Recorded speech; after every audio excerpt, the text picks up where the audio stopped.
All right, welcome back. If you watched the first video, thank you.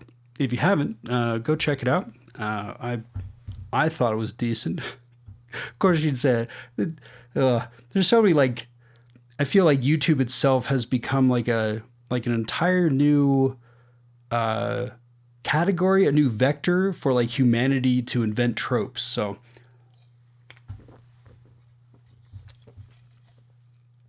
if there is anyone out there ever from PepsiCo who wants to sponsor this, I will either take $1 million cash, because I'm not a dummy, or if you just want to keep shipping Mountain Dew to my house, that might, in the end, save me $1 million over the course of my lifetime. So I want to share with you my exploration in authenticity.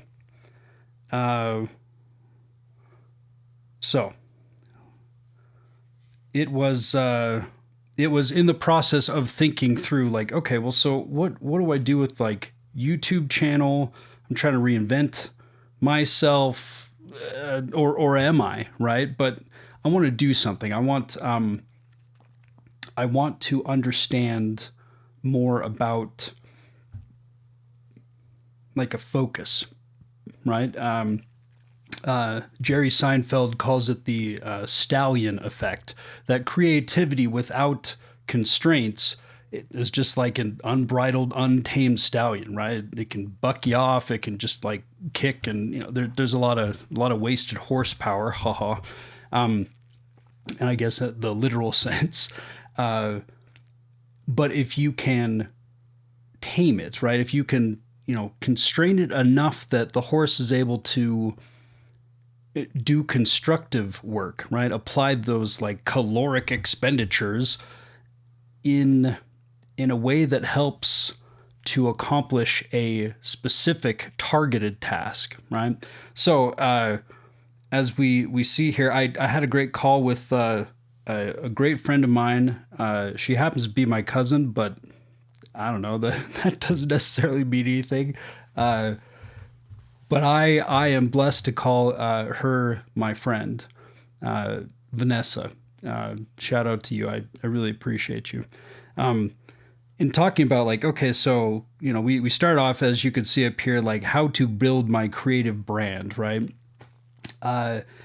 We talked about Maslow's hierarchy of needs, right? I put research this. I've certainly heard of Maslow's hierarchy of needs before, but the, her point there was well, if you're not getting enough sleep and you're eating crap, you probably need to, figure that stuff out and then work on some of these higher order kind of, existential curiosities.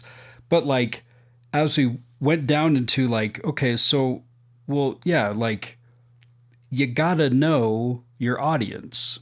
You gotta, and in order to know your audience, right, you have to kind of work backwards and go, well, who am I? And then who am I speaking to? And then what do I have to say to them? I guess I found this to be very, very curious, because in some ways I'm going, well, yeah, who am I?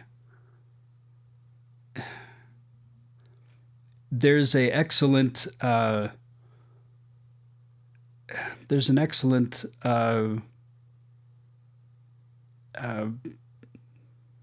basically yogic meditation where you just sit there and you ask yourself, who am I? And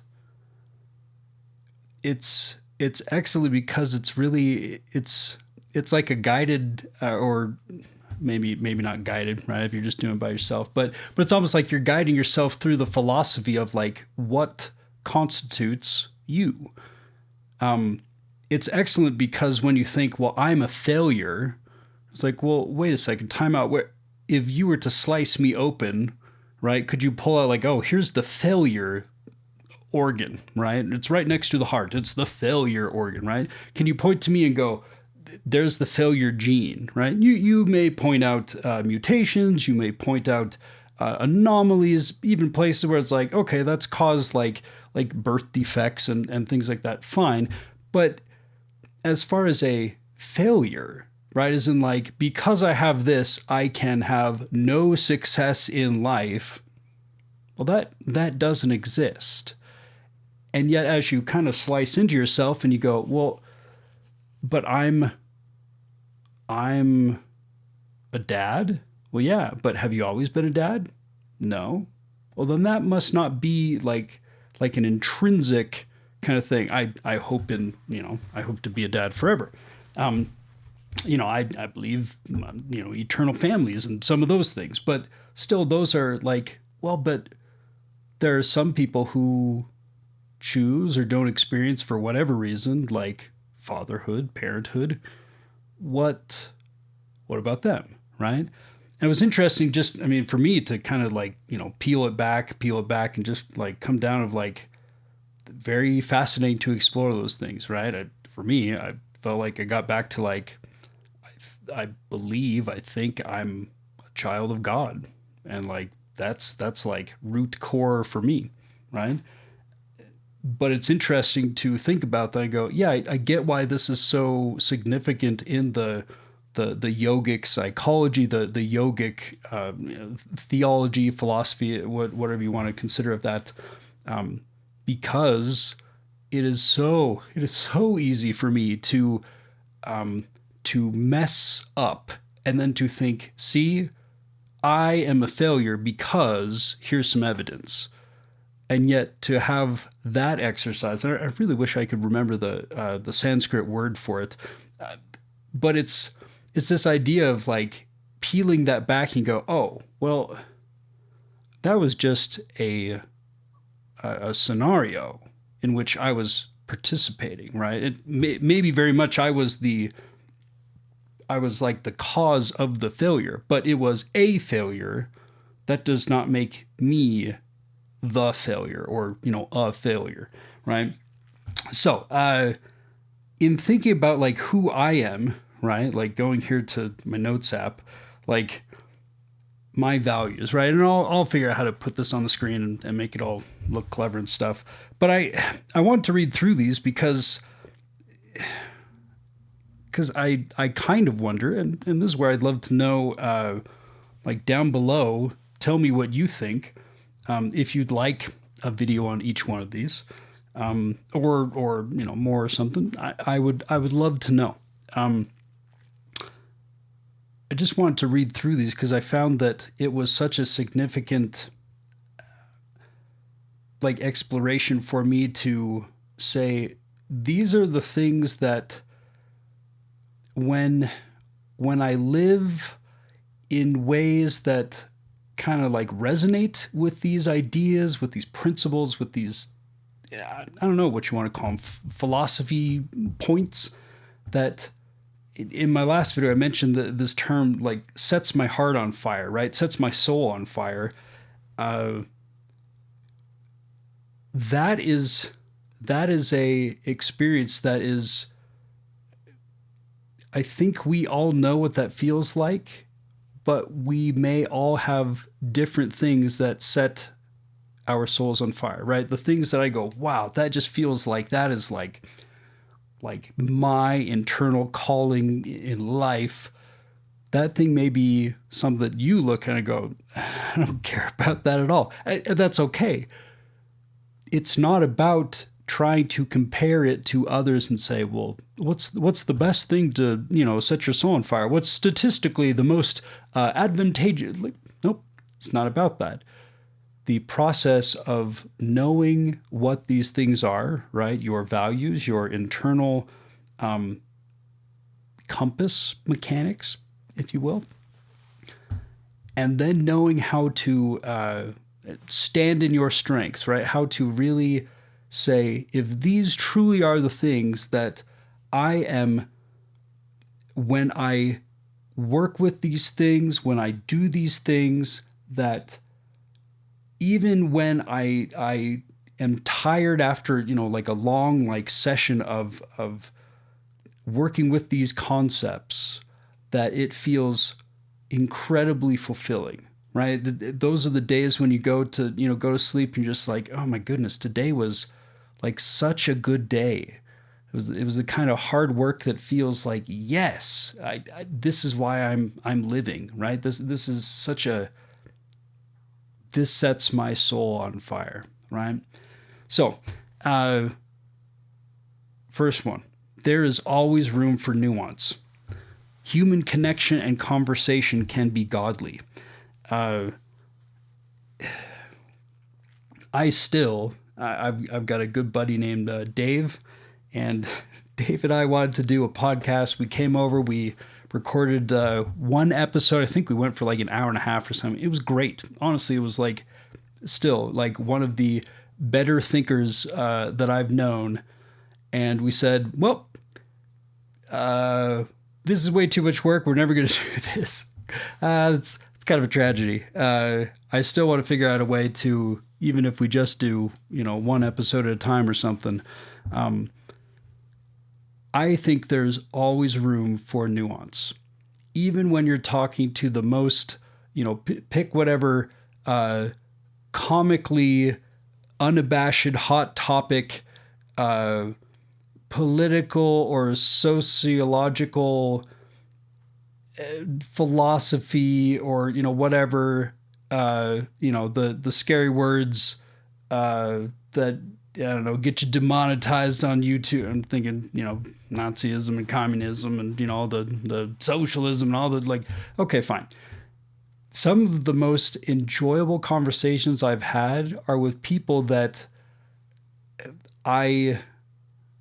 this doesn't happen every time. I am very human in this, and I am just as prone to like, that person's just one of them, right? One of those whatevers of that one group that, But the greatest moments, or some of the greatest moments of my life, are when I take a step back and go, okay, but what can I at least learn from these people, right? From not these people, but this person, right? This complex, nuanced person right here.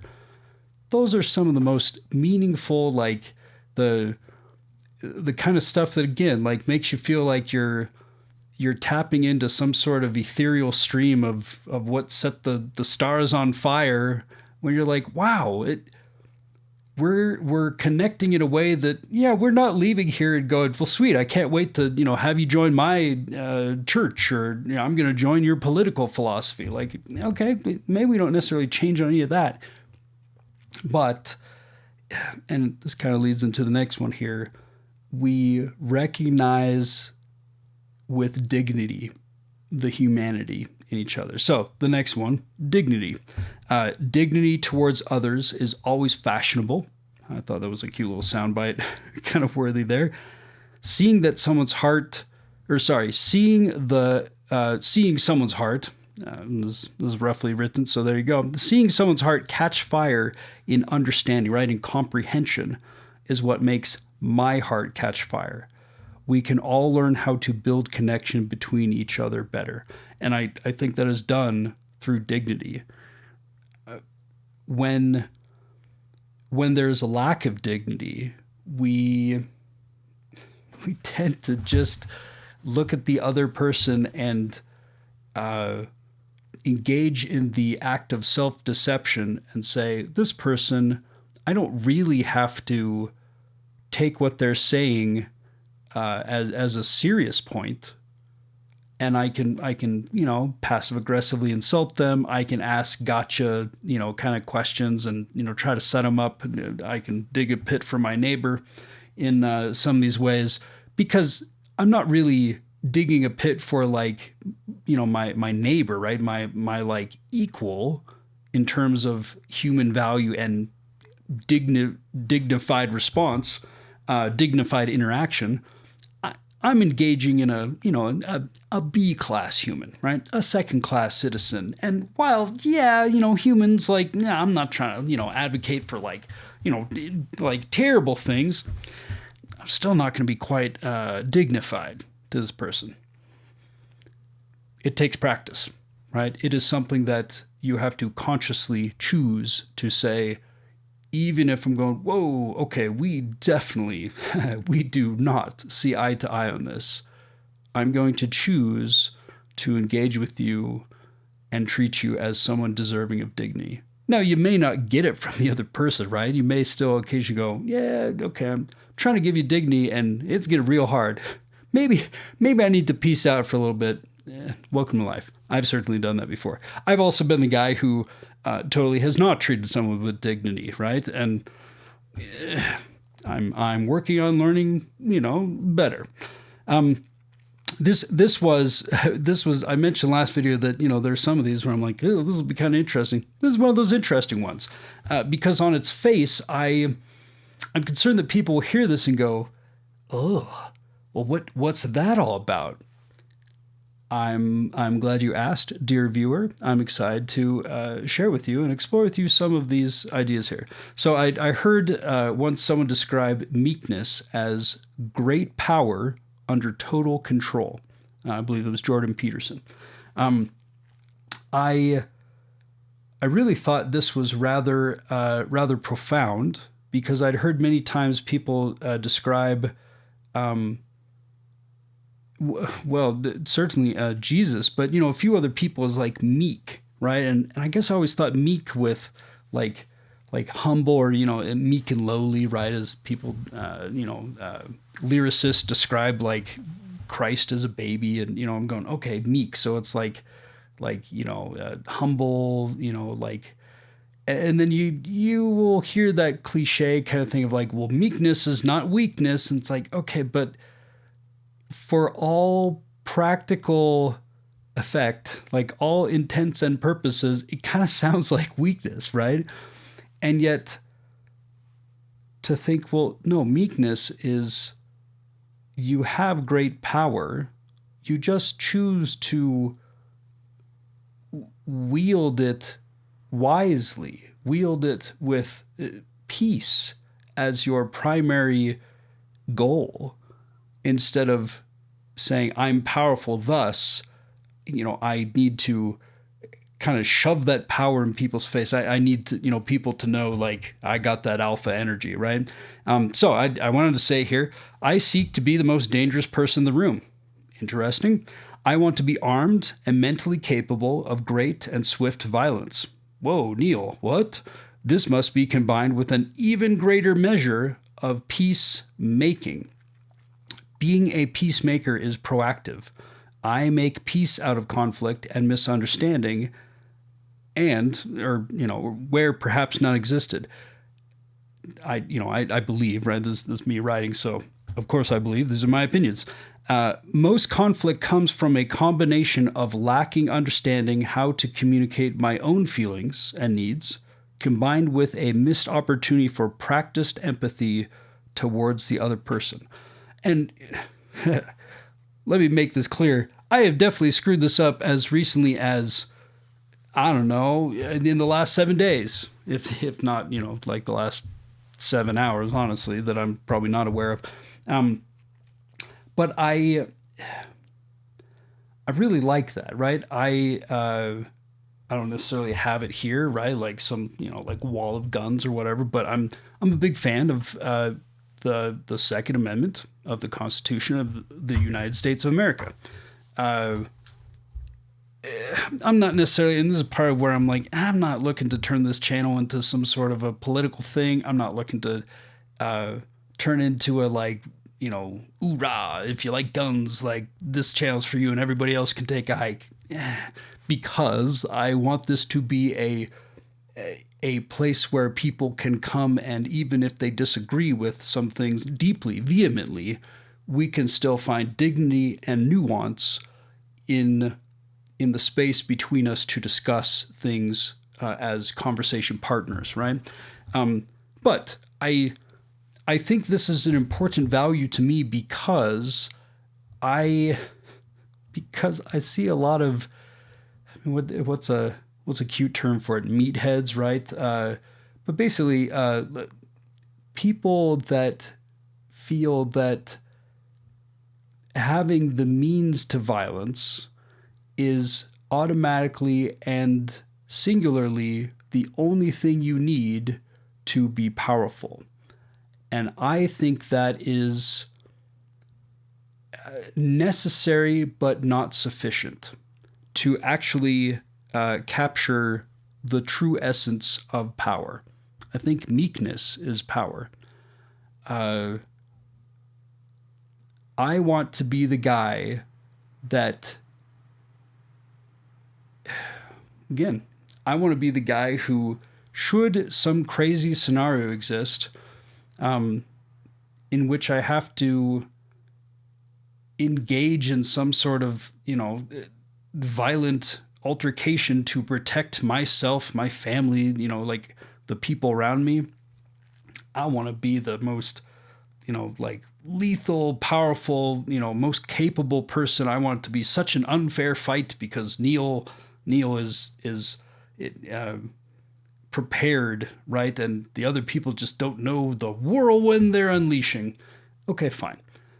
But thankfully, and very thankfully, I've never really had to engage in anything like that, right? Sure, I want to be ready. The great, whether it's a cliche or a proverb, I suppose, is up to your interpretation. But the the little phraseology or poem I've heard a few times is, "I rather be a warrior in a garden than a gardener in a war."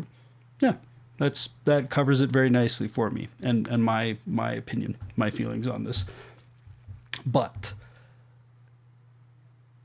when you are the warrior in the garden, you can still be excellent at gardening and beautification. And I think you should be.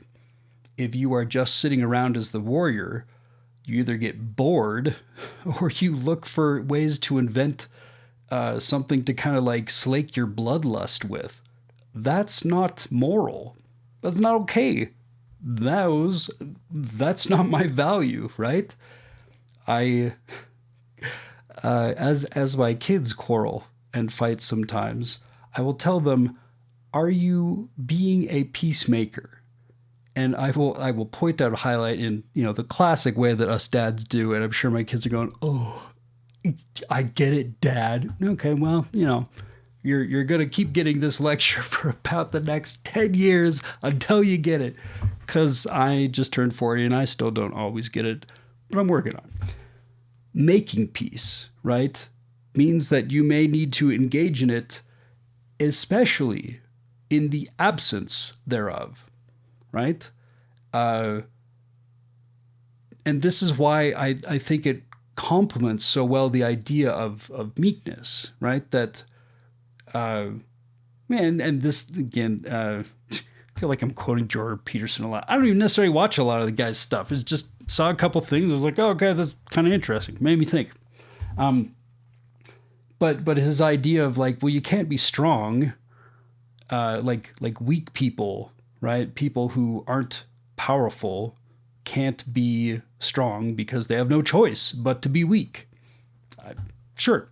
Uh, but I guess I really think it's important, right? As me personally going, yeah, like, Second Amendment, or, hoorah, I've got like the means to violence. Okay, fine. But I've also got the means to peace. And I've got the means to be a thoughtful, kind neighbor. I've got the means to be a engaged spouse, to be an engaged parent, uh, to be an engaged coworker. Um, I don't always do this, right? Like I mentioned, and protect the names of the innocent. Again, it was in the last week that I thought I was being bold and assertive, and I think I just came off as a jerk. And I ended up feeling bad about that and writing that person a bit of an apology note yesterday, just saying, here's kind of what I was hoping to get to and just never really got to. And so I think all like you received was like don't do this thing. Well, cool. that wasn't according to my values, right? I The last two things here. there is always room for humor. It doesn't mean that I think that you should always reduce life to a punchline, or that there's always, um, in particular, I think like room for humor. The low hanging fruit of humor is oftentimes not all that funny. Um, in the excellent book Humor Seriously, great book, love it. I would highly recommend it. They talk about how, I mean, I think it's the seventh chapter where they talk about kind of the faux pas of humor in the workplace, in particular, and how it's like, yeah, make don't make someone's ethnicity, sexuality, uh, like politics, or I don't know, like their religion, right? You know, some of these like identity features, whether chosen or granted by God or nature or whatever, don't make those things punch lines, right? Um, I think there's a lot of wisdom in that. Don't make people in your immediate surroundings, the butt of a joke. But uh, yeah. So I put here, man, sometimes writing Neil is spicy Neil. This makes me laugh in and of itself. Lazy humor, going for the obvious joke, is often a pathway to banality and small-mindedness. Wow, who wrote this? So I think they're like this is why I love puns and non-obvious puns, because it's a way to be silly, and in a way that, like, I get it. Puns are stupid, but the reason why puns are fun is because most of the time you're just like, you yourself are kind of being the sacrificial lamb of like the butt of the joke, and you're telling it so you get to have the moral high ground of not caring about having the moral high ground and just enjoying a stupid, silly little joke that was non-obvious, right? Please do not tell what I call the camo joke, right? See someone wearing like a camo shirt and come and go, I hardly saw you there. You look like a floating head. Oh, please don't do that. That's the like, we've all heard that joke before. At least, I don't know. I live in Utah, so occasionally we see people wearing camo, and I have heard that joke ad nauseum. But shout out to my guys I used to work with many years ago. We we were standing around talking about Lord of the Rings movies, and this is still like, it was such a stupid pun, but like I still have these guys go, oh man, like, you remember that was funny stuff, we laughed, right? I said, well, you got to be careful watching the Lord of the Rings movies, because those can be very Hobbit forming. It's so dumb. It's so dumb, but it's such good, clean fun, right? Puns are not the only thing to like make this happen with, but to me, it's a good example of no one had to get caught, like, in the crosshairs of your joke. Other than, I guess, maybe Hobbits or Lord of the Rings fans or something, right? But even that, I love Lord of the Rings. They aren't even in the crosshairs. You get to appreciate is just silliness. It's just humor. It's something that you can't help but laugh at. There's so much of that in life. And if we're just searching for nothing but the pithy, the deep, the intellectually staggering in its stimulating and, highbrow qualities, you're going to miss just so much fun. So many times to kind of stop and smell the roses, even if they're the kind that, like, kind of, maybe you're squirting yourself in the face with the joke rose of life. Lastly, I am always learning and experiencing. I am happiest when I'm making new connections with ideas and fields and people. new ideas between old friends or old ideas shared with new friends. This honestly, like, again, who wrote this? This is a nice place to wrap up. I feel like this is where I want to go. Uh, it is a weird time to be alive right now. And there's a part of me that thinks, well, maybe every time to ever have lived was a weird time for those people because they could only look back at what they understood of their history, of our shared human history, and go, huh, well, everything worked out in the past, but I'm living now in these weird times. I think there are things that are perhaps weirder about, the times that we're living in than 50 years ago, 100 years ago, 2,000 years ago, 5,000, like, okay, fine, whatevs. But you and me, this is a life we have to live. This is where we are right now. I'm not exactly sure. I'm not done with this, develop my own brand journey. But I do know that building a connection with you, my viewer, my friend through the screen here, and really getting to share and making connections with new concepts that I think will new concepts. Maybe they're old concepts, right? Please see previous video, probably many videos, but previous video in this 2-part little series here about how it's not enough to just have the concept ricochet off your ears. You have to actually go, huh?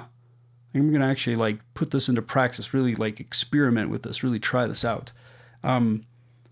I think that there are a lot of interesting stories and concepts and things that I really enjoy to discuss.